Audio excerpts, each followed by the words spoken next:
O Nanay Manay, sa bigay mong mangga at masarap na binagoang. Para maliwanag. Mango with bagoong.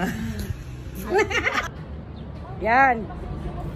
Ito na nga, nilapitan ko na nga si Manay at na-explain ko sa kanya kung bakit ako nagsisigaw kasi nga naalala ko si Papa noon, delikado ka ako yung sa bubong kapag ka naglalakad ka dyan at hindi mo na malayan, may naapakan kang malambot, baka alam nyo na yun, kaya ako nagsisigaw at nag-aalala kay Manay.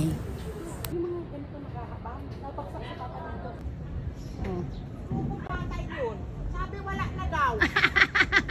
Sabi ko magpitas ka nga. Ayan, si Manay, ang aming, ayan, tinan nyo ha, makyat kami dito sa bubong para manguha ng mangga. Uy, takot ako. Huwag ka na bumaba na. Ayan, ay, ang bilis. Uy! O yan, nakatikim ka pa naman. Ang sarap. Tingin pa tayo. Ayun, meron kaya lang nasa taas. Wag na, Nay. Ayun oh, kaya lang ang taas. Ayan yung bahay nila, Mean. Puso. Ah, pahaba? O pahaba. Ang laking kwarto at saka salas.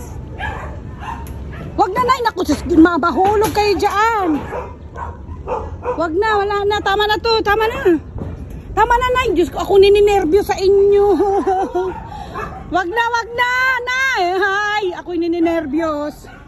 Kinakabahan talaga ako kay Manay. Kasi tingnan mo naman. Nakatungtong kami sa yero. Ang kulit-kulit talaga na ito. Dahil super love niya. Nay, talagang tama gusto na. niya talagang kunin yung mangga pa doon na Nanay, nakita wag niya sa na dulo. kasi. Pero grabe talaga ang kabak ko.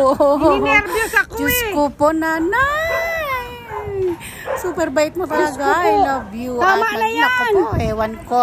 Ganun talaga kabait ang mga kapitbahay Ganun namin mo ang dito. bait-bait Tingnan ng niyo, aming oh. kapitbahay. Talagang super fresh. Tsaka gusto kong Indian makatikim pa ako mango. ng Only in the last na Philippines. Diba? mangga. Napakabait talaga Tignan ng mo, umakyat aming kami dito sa Manay. bubong.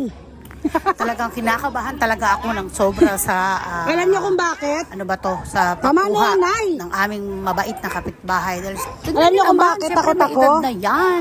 Bakit Kung ako anong takot? mangyari Alam niyo ba si dyan, Lolo? Ako ang mananagot Yung gumagawa ng sa kanyang apartment mga ko? anak. Si Papa? Diba? Kahit takot ako Nagkamali dahil lang ng sa apak, mangga. Pero mahulog. talagang pinilit niya pa rin Alam niyo makuha ba? yung mangga para maibigay sa Balis akin. yung ano ni Papa to. Kapitbahay, may binigay ng mangga. At may pa-take out pa talaga. Nabagoong, napakabait talaga ni Manay. I love you so much and God bless you more po sa inyong pamilya. Napakabait ninyo and more blessings.